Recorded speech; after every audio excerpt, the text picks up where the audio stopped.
NKRI harga mati, Mandalika harga diri.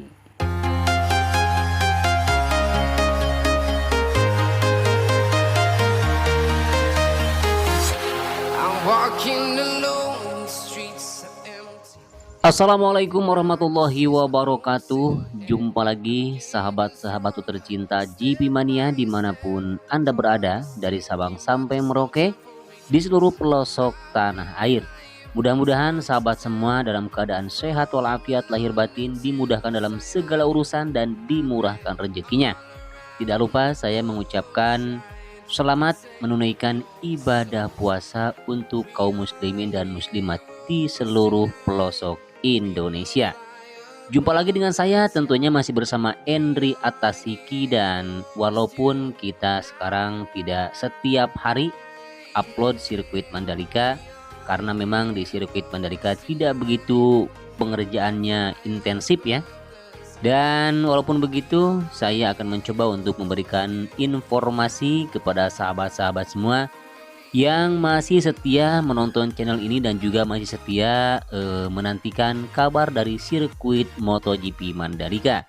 Jangan lupa, sebelum lanjut ke videonya, bantu saya dengan cara yang sangat mudah sekali. Jika teman-teman atau sahabat semua suka dengan video ini, silahkan like, komen, dan tentunya subscribe, karena subscribe itu gratis.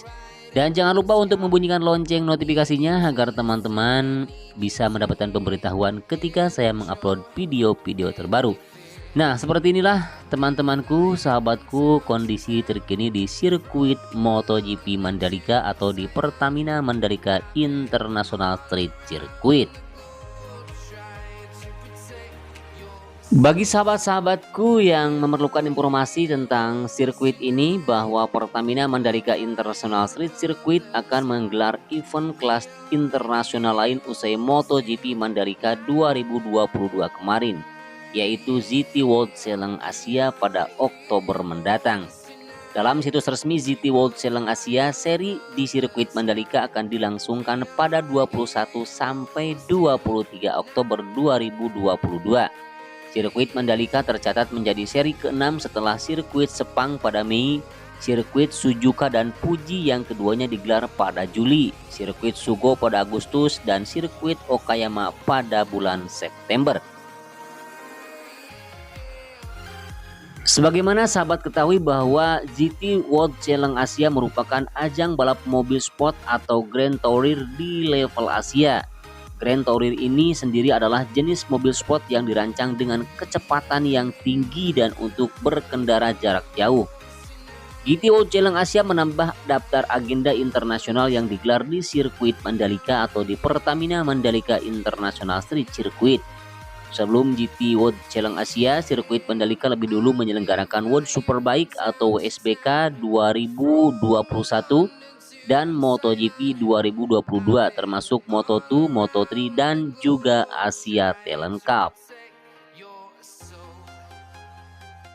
Dan setelah WSBK 2021, sirkuit Mandalika kembali masuk agenda WSBK 2022.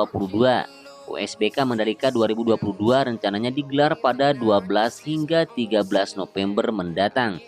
Pada musim ini, WSBK Mandalika 2022 menjadi seri yang ke-11, bukan lagi menjadi seri penutup seperti musim 2021.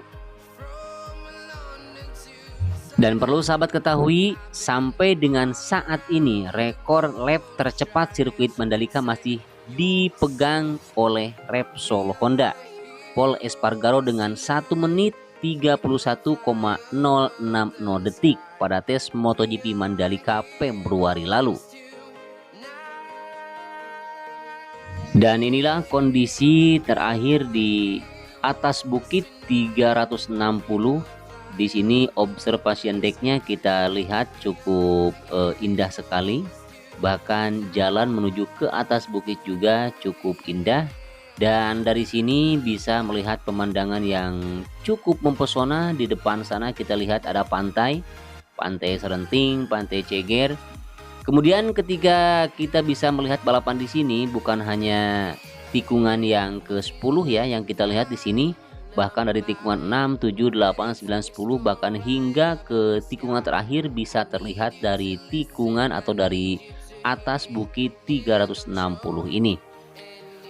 Perlu sahabat ketahui, mungkin yang menonton video ini ada yang baru mengetahui tentang pembangunan sirkuit MotoGP Mandalika, bahwa sirkuit ini mempunyai panjang 4,31 km, dilengkapi dengan 17 variasi tikungan ya, atau variasi tikungan.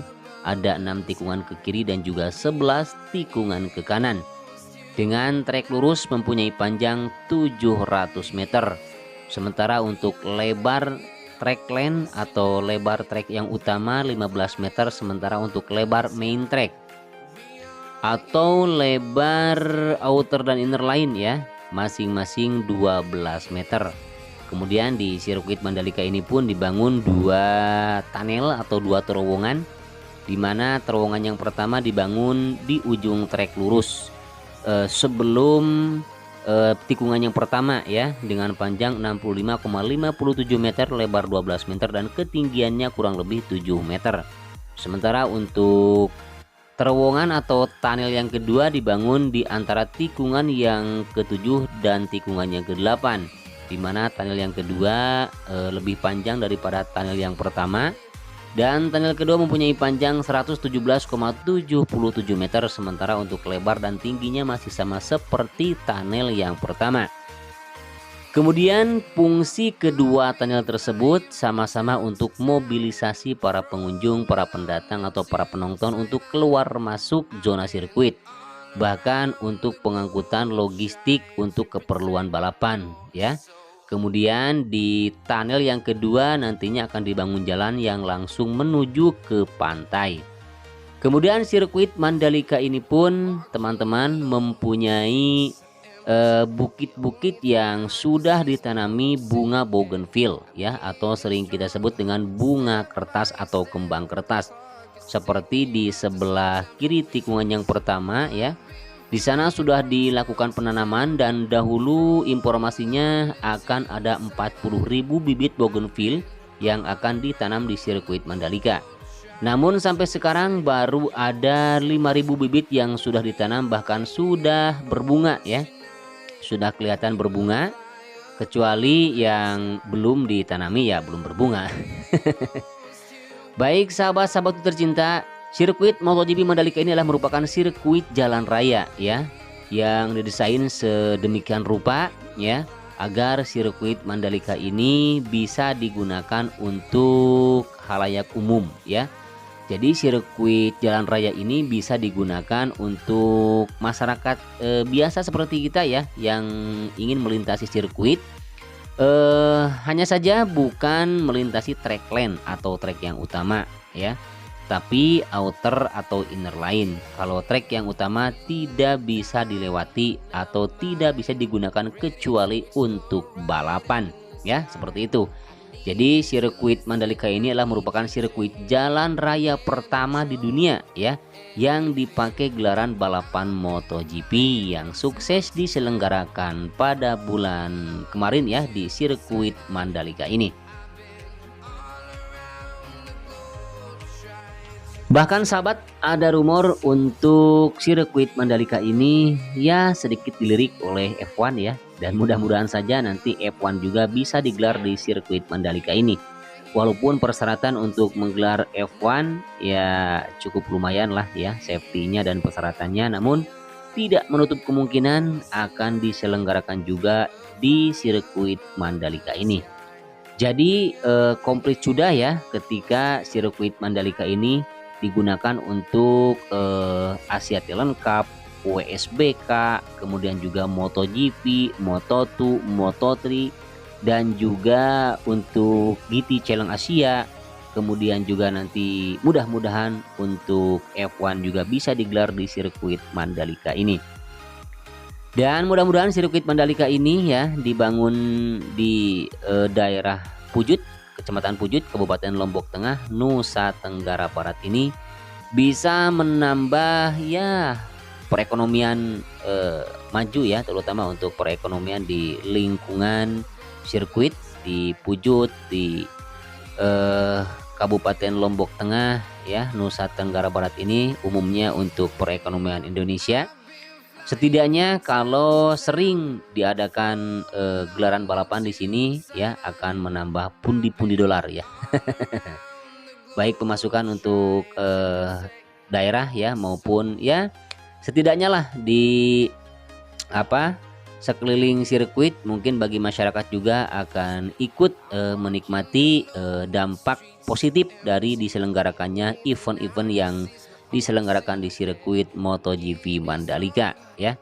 Dan mudah-mudahan pula sirkuit Mandalika ini cepat dibangun 100% beres ya. Dan kita ketahui di zona tengahnya juga masih dilakukan proses pengerjaan. Walaupun akhir-akhir ini tidak begitu banyak pengerjaan ya. Dan untuk 1 atau 2 tahun ke depan mudah-mudahan 100% beres ya. Karena kita sudah 10 tahun kontrak ya untuk MotoGP. Dan bagi teman-teman, sahabat-sahabat semua yang kemarin kebetulan tidak bisa datang menyaksikan MotoGP live di sirkuit ini, nanti tahun depan mudah-mudahan bisa berkumpul kita ya, bisa datang untuk menyaksikan gelaran balapan MotoGP dan balapan-balapan yang lainnya di sirkuit Mandalika ini. Kami tunggu kehadiran teman-temanku, saudara-saudaraku ya, yang ingin berkunjung ke sirkuit Mandalika walaupun tidak ada gelaran balapan ya. Ya, bagi teman-teman, sahabat-sahabat yang ingin jalan-jalan ke sini ya. ditunggu ya. Baik teman-teman, demikianlah video kali ini. Walaupun ngomongnya belibet kemana-mana ya, kesalahan, kekurangan, kehilapan, dan kekeliruan mohon maaf yang sebesar-besarnya. Akhirnya saya Henry Atasiki pamit undur diri.